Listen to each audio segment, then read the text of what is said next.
Assalamualaikum warahmatullahi wabarakatuh. Baik, alhamdulillahirabbil alamin. Kita masih dipertemukan oleh Allah Subhanahu wa taala dalam pembelajaran bahasa Arab. Baik, alhamdulillahirabbil alamin. Sebelum masuk ke pembelajaran bahasa Arab, Ustaz mau sapa kalian dulu. Sabahul khair. Sabahun nur. Kaifa halukum? Alhamdulillah. Alhamdulillah bi khair. Baik, di sini Ustadz merekamkan pembelajaran bahasa Arab untuk kalian siswa-siswi Ananda kelas 3 SD Alam Muhammadiyah.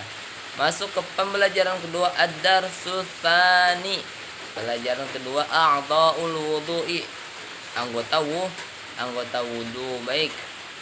Minggu kemarin kita sudah menuliskan mufradat yang Ustaz kirimkan kepada kalian. Nah, ini adalah mufradatnya. Nah, kita nyanyikan terlebih dahulu dengan nada naik ke puncak gunung. Coba dengarkan baik-baik Ustaz menyanyikan, nanti kita akan nyanyikan sama-sama. Dengarkan. A'dha'ul wudu, anggota wudu, kafun telapak tangan, anfun hidung, wajhun wajah, lihyatun artinya jenggot, mirfakun siku, roksun kepala, udhunun itu telinga, rijlun kaki, yadun tangan, semua anggota wudu. Bisa? Alhamdulillah bisa. Ayo coba kita nyanyikan sama-sama. 1, 2, 3. A'dha'ul wudu, anggota wudu, kafun telapak tangan, anfun hidung, wajhun wajah, lihyatun artinya jenggot, mirfakun siku, roksun kepala, udhunun itu telinga, rijlun kaki, yadun tangan, semua anggota wudu. Alhamdulillah. Nah, bisa kita nyanyikan sekali lagi. Oke, sekali lagi. 1, 2, 3. A'dha'ul wudu.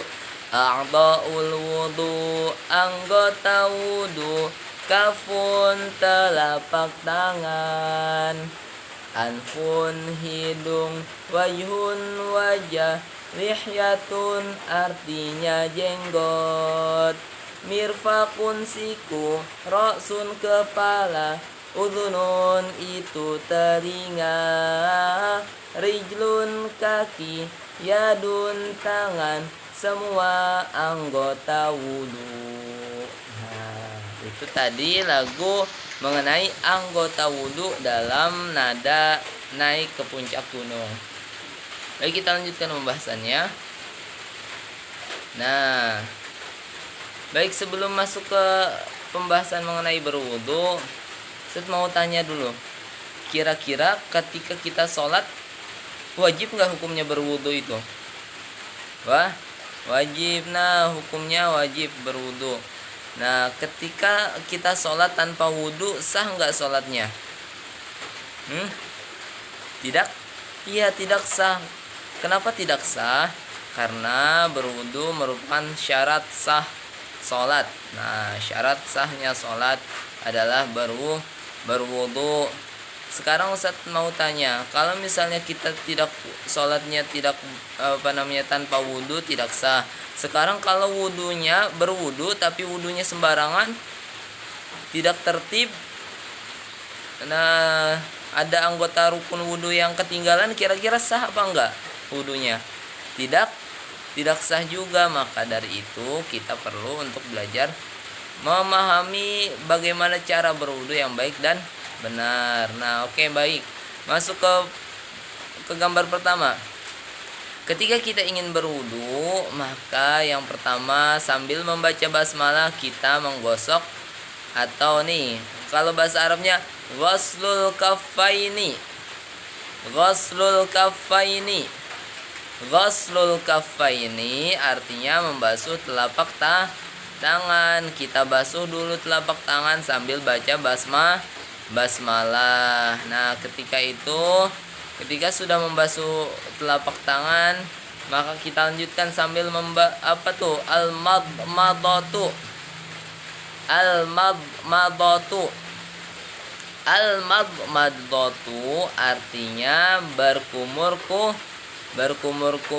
Jadi yang pertama membasuh tangan sambil membaca basmalah. Kemudian berkumur-kumur. Nah, berkumur-kumur. Berapa kali berkumur-kumurnya? 3 kali. Bagus. Kalau membasuh telapak tangannya berapa kali? 3 kali juga. Baik. Nah, ketika sudah membasuh tangan, sudah berkumur-kumur, apa lagi selanjutnya? Tahu nggak? Apa? Nah, kita lihat sini, yaitu memasukkan air ke dalam hidung atau al-istinsyaq. Coba dengarkan Ustaz. Al-istinsyaq. Al-istinsyaq artinya memasukkan air ke dalam hidung. Nah, baik. Kemudian kita selanjutnya apa lagi? Ketika sudah memasukkan air ke dalam hidung, maka kita menadahkan tangan, mengumpulkan air dalam tangan, kemudian ghaslul wajhi. Ghaslul wajhi artinya membasuh wajah atau membasuh muka. Nah, membasuh muka. Sekarang sambil membasuh muka, ketika kalian sudah mengumpulkan air di tangan kalian, kemudian membasuh mukanya, maka di situ letakkan langsung sekalian niat berwudu. Apa niatnya berwudu? Sengajaku berwudu untuk menghilangkan hadas kecil karena Allah Ta'ala. Itu bahasa Indonesianya. Boleh nggak bahasa Indonesia dalam hati? Boleh. Niatnya di dalam hati mengucapkan sengajaku berwudu untuk menghilangkan hadas kecil karena Allah Ta'ala. Boleh nggak? Boleh. Kalau mau bahasa Arabnya boleh nggak Ustaz? Boleh juga. Sekarang misalnya ketika sudah mengumpulkan air dalam tangan, lemparkan airnya ke muka atau membasuh muka, maka di situ letakkan niatnya di dalam hati, nggak usah diucapkan. Boleh bahasa Arabnya seperti apa Ustaz?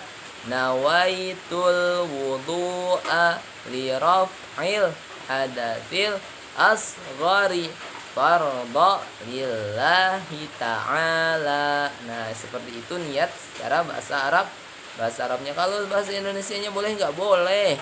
Bahasa Indonesianya seperti apa? Sengajaku berwudu untuk menghilangkan hadas kecil karena Allah Ta'ala. Letak niatnya di mana? Di hati. Ketika apa? Ketika membasuh wajah. Baik. Sekarang kita tanyakan, wajah itu dari mana sih yang disebut wajah? Ada yang tahu? Nah, wajah itu disebutnya nih dari sini, dari ujung telinga sini, yang ada seperti daging kecil itu. Coba kalian pegang telinga kalian. Ada nggak daging kecilnya yang di depan daun telinga? Nah, dari situ sampai ke sininya lagi. Nah, ada nggak sebelah kiri atau sebelah kanannya? Ada. Nah, itu kalau nih secara garis lurus seperti ini, dari sini ke sini. Sekarang kalau dari atas ke bawah, dari dagu nih, bawah dagu sedikit ke atas naik sampai ke tempat biasanya rambut tumbuh di sini. Nah, ketika sudah tahu nih di sini naik ke atas sini, maka dibuat sebuah lingkaran. Nah, terbasuhlah dia di sini. Nah, rambut ini harus terbasuh. Kemudian ke bawah sini ke wajah. Nah, dagu naik lagi ke sini. Nah, menjadi sebuah lingkaran wajah. Itu harus kena air. Paham? Baik, kalau misalnya nih yang perempuan misalnya ininya panjang, harus nggak dibasuh? Wajib dibasuh karena ini rambutnya bagian dari wajah. Sekarang misalnya ada alisnya tebal, maka harus dibasuh juga wajib dibasuh karena bagian daripada wajah. Nah, baik. Kemudian kita lanjutkan boleh? Nah, coba kita ulangi dulu. Yang pertama, membasuh tangan sebanyak berapa kali? 3 kah? 3 kali. Apa bahasa Arabnya membasuh tangan? Ghuslul kaffaini. Membasuh kedua telapak tangan. Yang kedua, apa yang kedua? Berkumur-kumur. Apa berkumur-kumur bahasa Arabnya? Al-madatu. Berkumur-kumur. Kemudian yang ketiga, memasukkan air ke dalam hidung. Apa bahasa Arabnya tuh? Lihatin situ. Al-istinsyaqu. Kemudian baru membasuh wajah. Ghuslul wajhi. Membasuh wajah sebanyak berapa kali membasuhnya? 3 kali. Baik. Kemudian kita lanjutkan. Nah, kemudian setelah membasuh wajah, kita mulai lagi apa tuh bahasa Arabnya? Coba baca. Ghuslul yadaini. Ghuslul yadaini. Ghuslul yadaini artinya membasuh tangan. Yang disebut membasuh tangan dari mana ke mana? Dari ujung jari mana ujung jari? Sampai ke sikunya masing-masing. Nah, ketika itu karena jari tangan kita ada sebelah kanan dan sebelah kiri, mana yang didahulukan? Sebelah kanan. Sebanyak berapa kali? 3 kali terlebih dahulu. Nah, basuh tangannya sebanyak 3 kali. Baik. Kemudian, nah, ghuslul yadaini artinya membasuh 2 tangan. Yang selanjutnya, mashur ra'si. Mashur ra'si. Mashur ra'si artinya menyapu kepala. Nah, menyapu kepala sedikit saja tidak apa-apa nih ya. Misalnya sudah, nah gitu aja, gak apa-apa, boleh. Nah, menyapu kepala sebanyak berapa kali? 3 kali. Bagus. Nah, membasuh kedua tangan kanan 3 kali, tangan kiri 3 kali. Menyapu kepala sebanyak berapa kali? 3 kali. Coba ulangi setelah Ustaz. Ghuslul yadaini. Ghuslul yadaini. Ghuslul yadaini artinya membasuh 2 tangan. Yang terakhir, mashur ra'si. Mashur ra'si.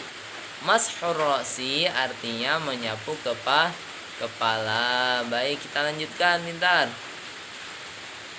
Nah, ini kita lihat selanjutnya. Nah, ketika sudah menyapu kepala, maka kita menyapu apa tuh? Coba lihat gambarnya. Nah, menyapu telinga. Coba dengarkan setelah Ustaz dan ikuti. Mashul udhuni. Udhunaini. 1, 2, 3. Mashul udhuni. Udhunaini. 1, 2, 3. Mashul udhuni. Udhunaini. Sekali lagi terakhir. Mashul udhuni. Udhunaini. Menyapu 2 telinga. Nah, menyapu 2 telinga. Kemudian selanjutnya, nah ini yang terakhir, ghuslur rijlaini. Ghuslur rijlaini. Ghuslur rijlaini artinya membasuh kaki. Membasuh kaki. Coba kita ulangi. Ghuslur rijlaini. Ghuslur rijlaini. Ghuslur rijlaini artinya membasuh kaki. Membasuh kakinya dari mana ke mana? Dari ujung jari kaki, dan sela-selanya harus dibasuh juga sampai mata kaki. Baik. Coba kita ulangi dari yang pertama. Apa yang pertama? Ghuslul kaffaini, membasuh dua telapak tangan. Yang kedua, al-madmadatu. Apa itu al-madmadatu? Apa? Berkumur-kumur. Yang ketiga, al-istinsyaqu. Apa itu? Memasukkan air ke dalam hidung. Yang ketiga, ghuslul wajhi, membasuh wajah. Selanjutnya lagi, ghusl apa itu? Ghuslul yadaini, membasuh dua tangan. Kemudian mashur ra'si, menyapu kepala. Kemudian mashul udhunaini, menyapu dua telinga. Dan terakhir ghuslur rijlaini, membasuh dua kaki. Nah, membasuh kaki yang mana yang duluan? Sebelah kanan sebanyak berapa kali? 3 kali. Sebelah kiri banyak 3 kali juga. Baik, jadi semua anggota wudhu yang jumlahnya 2 atau sepasang, seperti sepasang tangan, sepasang kaki, maka kita dulukan yang sebelah kanan. Oke, kita lanjutkan. Nah, alhamdulillah sudah mencapai akhir dari slide kita hari ini. Tugas: silahkan Ananda membuat rekaman berupa video atau rekaman suara mengenai kosakata anggota wudhu sebagaimana yang ada pada awal slide. Kita kan tadi sudah menyanyikan bersama mengenai anggota wudhu dengan nada naik-naik ke puncak gunung. Maka itu Ananda bikin video atau bikin pesan suara atau rekaman, nanti kalian nyanyikan anggota wudhu dengan nada lagu naik ke puncak gunung. Yang kedua, silahkan Ananda untuk menuliskan terjemah mufradat baru yang kita pelajari, yaitu dari membasuh telapak tangan hingga membasuh kaki. Tulisan terjemah bisa ditulis di buku tulis maupun di buku paketnya langsung. Nah, yang terakhir, tugas dikirim via GC. Jadi untuk rekaman suara atau video, nah kalian rekam dulu di aplikasi perekam, kemudian nanti kalian cari di GC itu bisa mencari mengupload dari aplikasi perekam. Kalau misalnya berupa video, nanti cari di file atau di aplikasi videonya. Jadi bisa diupload ke GC untuk rekaman suara maupun rekaman videonya juga. Untuk tugas menulis atau menerjemahkan, silahkan nanti dikirim atau diupload berupa foto. Alhamdulillah sudah sampai akhir pelajaran kita hari ini. Selamat mengerjakan tugasnya. Ustadz akhiri pelajaran hari ini dengan ucapan salah khilaf, mohon maaf. Terima kasih. Assalamualaikum warahmatullahi wabarakatuh.